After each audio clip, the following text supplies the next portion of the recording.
সংবাদ সবাইকে স্বাগত জানাচ্ছি আমি ফিরোজ তোহা। শুরুতে সংবাদ শিরোনাম জানিয়ে দেব এই মুহূর্তে হাতে পাওয়া সর্বশেষ গুরুত্বপূর্ণ বাংলা আপডেট সংবাদ। শুরুতেই থাকছে দুঃশাসন হটাও, ব্যবস্থা বদলাও, দুর্নীতি লুটপাটের শেকড় উপড়ে ফেলো, পাচারের টাকা ফেরত আনো, খেলাপি ঋণ উদ্ধার করো, বামপন্থার পথ ধরো এবং দেশ বাঁচাও মানুষ বাঁচাও দাবিতে বুধবার দেশব্যাপী বিক্ষোভ সমাবেশের কর্মসূচি পালন করবে বাংলাদেশ কমিউনিস্ট পার্টি। এবারে জানাবো দুদকের মুখোমুখি হচ্ছে না বেনজির। দুর্নীতি দমন কমিশনের জিজ্ঞাসাবাদে মুখোমুখি হচ্ছে না পুলিশের সাবেক মহাপরিদর্শক বেনজির আহমেদ। তাকে জিজ্ঞাসাবাদের জন্য আজ রবিবার দিন ধার্য রয়েছে। তবে দ্বিতীয় দফায় তিনি দুদকের তলবে হাজির হচ্ছে না। প্রথম দফায় সময়ের আবেদন করলেও দ্বিতীয় দফায় এখনও তিনি সময়ের আবেদন করেননি। জানাবো বিএনপির মহাসচিব মির্জা ফখরুল ইসলাম আলমগীর থাকছেন বিএনপির মহাসচিব। দল পুনর্গঠনের এই পদে শিগগিরই পরিবর্তন আসছে।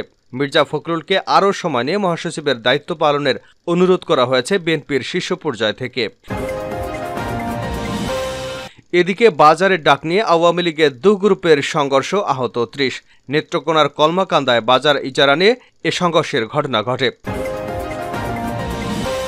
এবারে থাকছে বাংলাদেশের স্বাধীনতা সংগ্রাম ও মুক্তিযুদ্ধের নেতৃত্বদানকারী দেশের অন্যতম প্রাচীন রাজনৈতিক দল ক্ষমতাসীন আওয়ামী লীগের ৭৫তম প্রতিষ্ঠাবার্ষিকী রোববার। বাঙালির অধিকার এবং বাংলাদেশ প্রতিষ্ঠার আন্দোলন সংগ্রামের ইতিহাসে ওতপ্রোতভাবে জড়িয়ে আছে ক্ষমতাসীন আওয়ামী লীগের নাম। এবং সর্বশেষ জানাবো আন্তর্জাতিক সংবাদ। হিজবুল্লাহর সঙ্গে যুদ্ধে ইসরায়েলের চূড়ান্ত পরাজয় হবে। ইসরায়েলকে হুঁশিয়ারি দিয়ে ইরান বলেছেন, দখলদার ইসরায়েল যদি লেবাননের প্রতিরোধ আন্দোলনে হিজবুল্লাহর বিরুদ্ধে যুদ্ধে জড়ায়, সেখানে তাদের চূড়ান্ত পরিণতি ভোগ করতে হবে, তাদের পরাজয় ঘটবে। এতক্ষণ শিরোনাম শুনছিলেন, এবার বিস্তারিত। প্রিয় দর্শক, আপনি যদি এই চ্যানেলে নতুন হয়ে থাকেন, ভিডিওটি দেখতে দেখতে চ্যানেলটি সাবস্ক্রাইব করে আমাদের সঙ্গেই থাকুন। আর এই ভিডিও সম্পর্কে আপনি আপনার মূল্যবান মতামতটি কমেন্ট বক্সে জানিয়ে দিন। আর হ্যাঁ প্রিয় দর্শক, জানিয়ে দিন ভিডিওটি কোথা থেকে দেখছেন। সিপিবির দেশব্যাপী বিক্ষোভ কর্মসূচি ঘোষণা। দুঃশাসন হটাও, ব্যবস্থা বদলাও, দুর্নীতি লুটপাটের শেকড় উপড়ে ফেলো, পাচারের টাকা ফেরত আনা, খেলাপি ঋণ উদ্ধার করা, বামপন্থার পথ ধরো এবং দেশ বাঁচাও মানুষ বাঁচাও দাবিতে বুধবার দেশব্যাপী বিক্ষোভ সমাবেশ কর্মসূচি পালন করবে বাংলাদেশ কমিউনিস্ট পার্টি। শনিবার সিপিবি কেন্দ্রীয় কমিটির ভারপ্রাপ্ত সভাপতি শাহিন রহমান এবং সাধারণ সম্পাদক রুহিন হোসেন প্রিন্স এক বিবৃতিতে এই কর্মসূচির ঘোষণা করেন।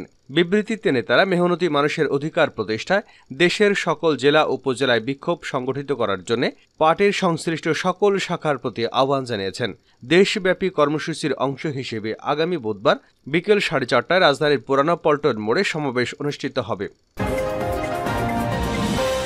দুদকের মুখোমুখি হচ্ছে না বেনজির। দুর্নীতি দমন কমিশনের জিজ্ঞাসাবাদে মুখোমুখি হচ্ছেন না পুলিশের সাবেক মহাপরিদর্শক বেনজির আহমেদ। তাকে জিজ্ঞাসাবাদের জন্য আজ রবিবার দিন ধার্য রয়েছে। তবে দ্বিতীয় দফায়ও তিনি দুদকের তলবে হাজির হচ্ছেন না। প্রথম দফায় সময়ের আবেদন করলেও দ্বিতীয় দফায় এখনও তিনি সময়ের আবেদন করেননি। অবশ্য দুদকের আইনে সময় চেয়ে দ্বিতীয়বার আবেদনের সুযোগ নেই। এমন পরিস্থিতিতে শিগগিরই তার ঠিকানায় সম্পদ বিবরণী দাখিলের নোটিশ পাঠানো হবে। এরপর 21 কর্মদিবস এবং পরে সময়ের আবেদন করলে আরও 15 কর্মদিবস সময় পাবেন তিনি। তবে বিদেশে অবস্থান করা বেনজির আহমেদ যেমন দুদকের নোটিশ গ্রহণ করতে পারবেন না, তেমনি দুদকের সম্পদ বিবরণী দাখিল করতেও ব্যর্থ হবেন। বিষয়গুলো বিবেচনায় রেখে কমিশনের তদন্তকারী দল তার বিরুদ্ধে একাধিক মামলার প্রস্তুতি নিচ্ছে।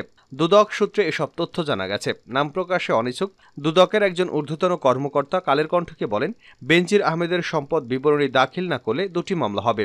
দুদকের সম্পদ বিবরণী দাখিল না করার জন্য হবে নন সাবমিশন মামলা।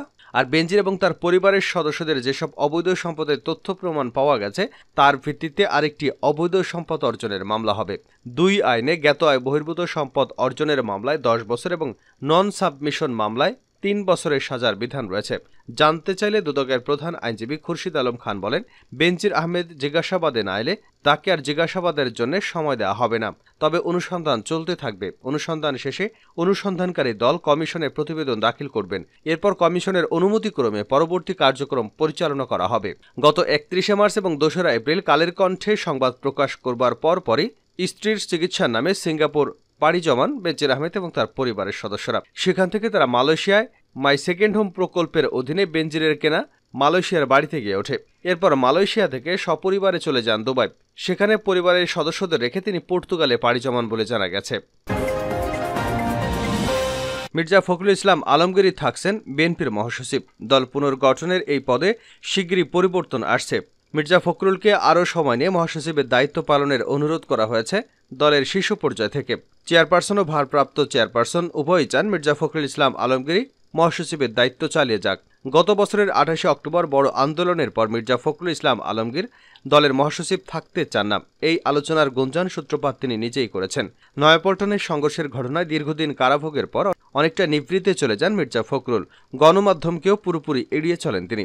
তার অবর্তমানে কাউকে ভারপ্রাপ্ত মহাসচিবের দায়িত্ব দেওয়া না হলেও দলের স্থায়ী কমিটি সদস্য ডক্টর খন্দকার আব্দুল মঈন খানকে বাড়তি দায়িত্ব দেওয়া হয়।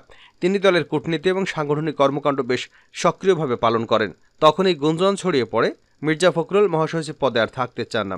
এমন গুঞ্জন মাঠ পর্যায়ে নেতাকর্মীদের মধ্যেও ছড়িয়ে পড়ে, যদিও এ নিয়েও কোথাও কোনো কথা বলেননি বিএনপির দায়িত্বশীল নেতারা।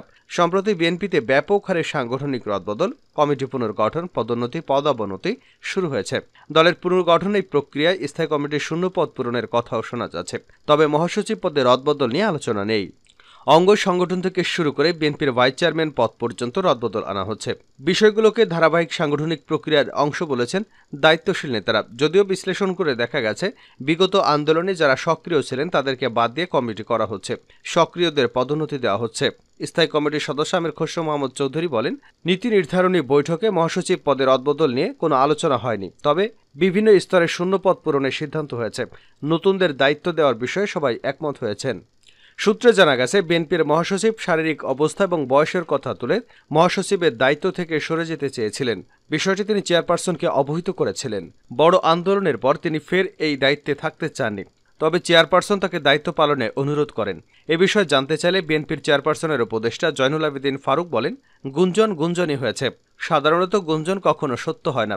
দলের দুঃসময় বিএনপির মহাসচিব মির্জা ফখরুল ইসলাম আলমগীর বিচক্ষণতার সঙ্গে দল পরিচালনা করেছেন। তিনি এ পদেই আছেন।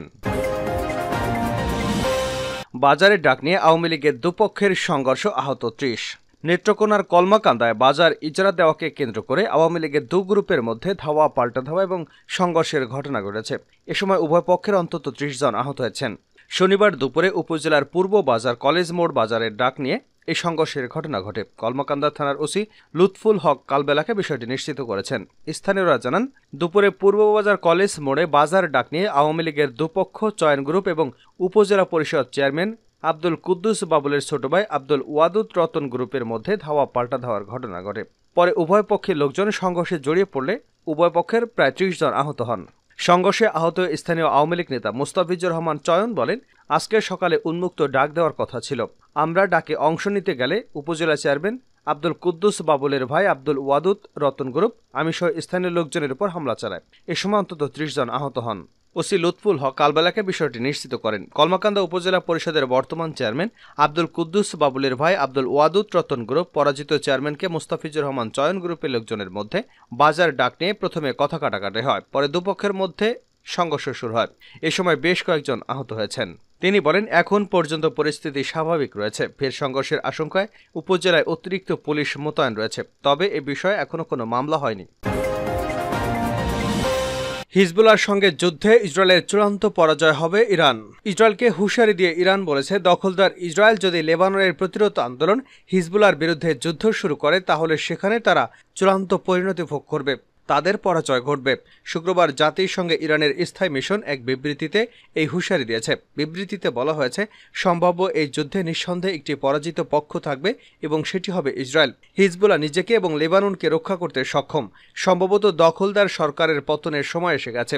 এ সময় নিজেদেরকে রক্ষা করতে গিয়ে ইসরায়েলের যে কোনো অবিবেচক সিদ্ধান্ত পুরো অঞ্চলকে সংঘাতের মধ্যে ঠেলে দেবে বলেও হুঁশিয়ারি উচ্চারণ করেছেন জাতিসংঘে ইরানের স্থায়ী মিশন।